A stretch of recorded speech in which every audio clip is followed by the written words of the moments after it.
अगर घर की सफाई में आपका बहुत सारा समय निकल जाता है और फिर भी घर जल्दी ही गंदा हो जाता है, तो आज की इस वीडियो में मैं शेयर करने वाली हूँ 5 ऐसे स्मार्ट क्लीनिंग हैक्स जो हर होम मेकर के लिए बहुत ही आसान और काम के हैं।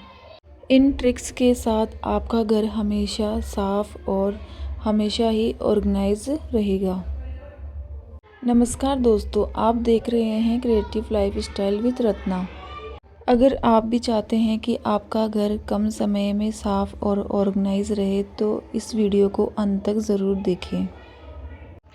बहुत बार हम यह मोटिवेशन फील करते हैं कि आज तो सुबह जल्दी उठते ही काम पर लगेंगे और पूरे घर को चमका देंगे, बट ऐसा हो नहीं पाता। रीज़न यह है कि हमारी प्लानिंग प्रॉपर तरीके से नहीं होती है, या कई बार ऐसे छोटे छोटे हैक्स और वो आइडियाज़ ध्यान में नहीं आते हैं जिनकी मदद से हमारे घर के सारे काम बड़ी आसानी से हो जाते हैं। लेकिन अगर मैं आपको बता दूं कि घर को बार बार रगड़ कर साफ़ करने की ज़रूरत क्या है, अगर मैं आपके साथ ऐसे क्लीनिंग हैक्स बताऊं जो आपका टाइम भी बचाएंगे, मेहनत भी, और घर लंबे समय तक साफ भी रख पाएंगे, तो आज के इस वीडियो में मैं आपके साथ शेयर करने वाली हूं मेरे tested and practical home cleaning hacks. तो यहाँ पर सबसे पहले मैं अपना जो मेरा फ्रिज है वो मैं क्लीन करने जा रही हूँ। हम सबके घर में फ्रिज क्लीनिंग का एक रूटीन होता है। कोई वीकली बेसिक पर क्लीन करता है, कोई 15 दिन में, या कोई इससे भी जल्दी कर सकता है। डिपेंड करता है उनका फ्रिज कितनी बार यूज़ होता है। लेकिन जब भी आप फ्रिज क्लीन करें तो ध्यान रखें सारे अटैचमेंट धोने चाहिए। धोने के साथ साथ ही आप अंदर से भी अच्छे से क्लीन करें, इससे आपका फ्रिज बहुत लंबे समय तक क्लीन रहेगा।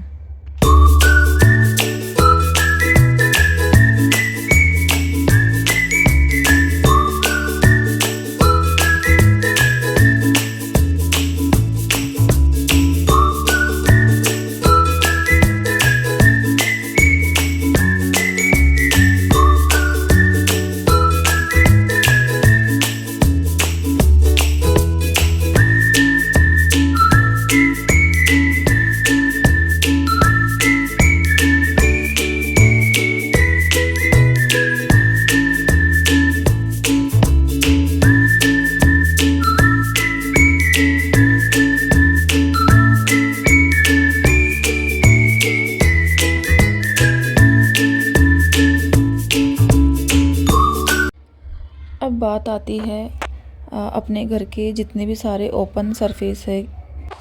हम अपने घरों में डस्टिंग करते हैं, बट वो डस्टिंग हम किस तरीके से कर सकते हैं, थोड़ा सा कॉलिन वगैरह आप लगा सकते हैं। क्योंकि जो मेरा टेबल है, ड्रेसिंग टेबल है, central table, most the time हम यहाँ पर बैठ के खाना भी खाते हैं, गेस्ट भी आते हैं, तो कई बार चाय भी पीते हैं, तो उनके थोड़ी बहुत गंदगी तो रह जाती है, इसलिए मुझे कॉलिन यूज़ करना पड़ता है। अदरवाइज़ आप फर्नीचर को ड्राई क्लॉथ से भी साफ़ कर सकते हैं। हल्के गीले कपड़े से साफ़ करेंगे तो भी काफ़ी क्लीन रहता है। और यहाँ पर मैं आ गई थी अपने रूम में, तो यहाँ पर भी मेरा जो लैंप है वो भी खुले एरिया में है, तो इस पर भी हल्की हल्की डस्ट जमा हो जाती है। और मेरे घर में जितने भी खुला एरिया है वहाँ पर मैं सिंपल कपड़े से साफ़ करती हूँ, कोई भी कॉलिन वगैरह यूज़ नहीं करती हूँ। क्योंकि मोस्टली कॉलिन ऐसी जगह के लिए यूज़ होता है जहाँ पर चिकनाई वगैरह जमती है। यह देखिए, यहाँ पर ओपन सरफेस पर मोस्टली मिट्टी ही पाई जाती है। आप अपने घर के अकॉर्डिंग रूटीन बनाकर यह सब क्लीन कर सकते हैं। मेरे घर में हर दूसरे दिन मैं करती हूँ, यानी एक दिन छोड़कर एक दिन मुझे डस्टिंग करनी पड़ती है। क्योंकि मैं मोस्टली खिड़की दरवाजे कई बार खुले रह जाते हैं ताकि हवा आर पार होती रहे। इसकी वजह से चीज़ों के ऊपर एक हल्की धूल की परत जम जाती है। अगर हम ध्यान से ना देखें तो शायद हमें दिखाई भी ना दे, बट हमें पता होता है कि यह चीज़ें गंदी है। जब भी कोई गेस्ट आता है हमारा ध्यान जाता है कि यह किसी को धूल दिख ना जाए, तो इसलिए हम एक दिन छोड़कर एक दिन ही साफ़ सफाई रखें तो आई थिंक यह चीज़ें काफ़ी हद तक मेंटेन रह सकती है।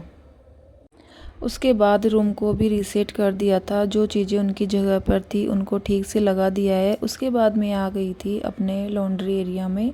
कपड़ों को क्लीन रखना घर की क्लीनिंग का एक सबसे मेजर पार्ट माना जाता है, क्योंकि यह आपकी स्किन को डायरेक्टली टच भी करते हैं, तो इनके अच्छे से धुलना भी बहुत ज़्यादा ज़रूरी होता है।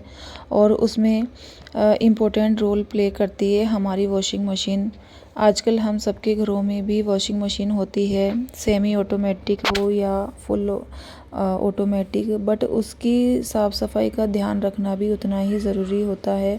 कुछ कुछ चीज़ों को टाइम टू टाइम क्लीन करना ज़रूरी होता है। डेली बेसिस पर हम कपड़े वॉश करते हैं तो मशीन के अंदर गंदगी जमा हो जाती है, तो महीने में एक बार वॉशिंग मशीन को क्लीन करना भी बहुत ज़रूरी होता है। बिना देर किए आप खुद से अपने आप ही घर के कोई भी एरिया हो या फिर आपकी कोई भी मशीन हो उसको क्लीन करना ज़रूरी है, तब आपकी क्लीनिंग एकदम इफ़ेक्टिव से काम करेगी।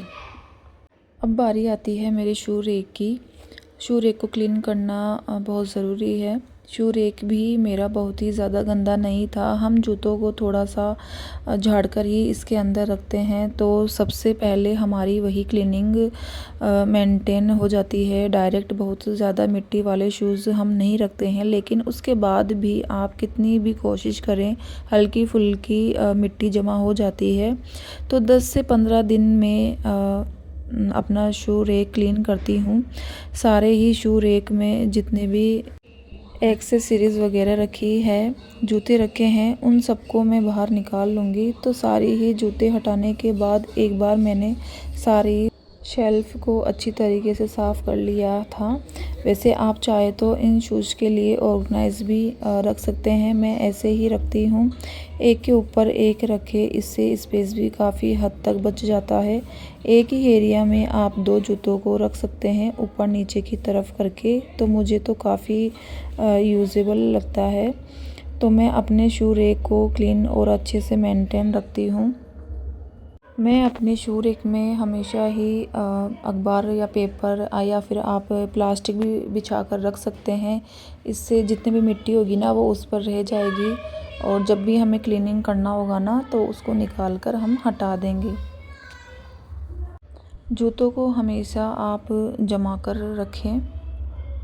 5वां और लास्ट स्मार्ट हैक्स है कि आप जब भी आपके कपड़े सूख जाए उन्हें आप तुरंत उतार के और आप उनको समेट कर रख दीजिए। उन्हें आप वेट मत कीजिए कि आप कपड़े हम शाम को लेके आएंगे या फिर बाद में उतार लेंगे। आप बात का इंतज़ार मत कीजिए, आप इन्हें तुरंत ही धूप से उठाकर आप इन्हें अंदर रख के और इनको आप समेट कर रख दीजिए। अक्सर हम क्या करते हैं कि कपड़े धोने के बाद और सुखाने के बाद हम उनको ऐसे ही उतार कर छोड़ देते हैं, इससे घर भी बिखरा हुआ लगता है। आप इनको बाद के लिए ना छोड़ें, तुरंत ही इनको फोल्ड करके इनकी जगह पर रखें। तो फ्रेंड, आज का वीडियो मेरा कैसा लगा आप मुझे कमेंट में ज़रूर करके बताइएगा। और यह क्लीनिंग हैक्स जो मैं क्लीनिंग रूटीन जो मैं फ़ॉलो करती हूँ, और मुझे लगता है आपके लिए भी काफ़ी कहीं ना कहीं मददगार ज़रूर होंगे, तो आप भी इन्हें फ़ॉलो करिए। और अब मैं आपसे मिलूँगी अगले वीडियो के साथ। तो मेरा जो वीडियो है अगर आपको अच्छा लगे तो प्लीज़ मेरे चैनल को सब्सक्राइब ज़रूर करिएगा और एक लाइक तो ज़रूर करना, इससे मुझे बहुत मोटिवेट मिलता है। तो चलिए अगले वीडियो में फिर मिलते हैं। Bye and have a nice day.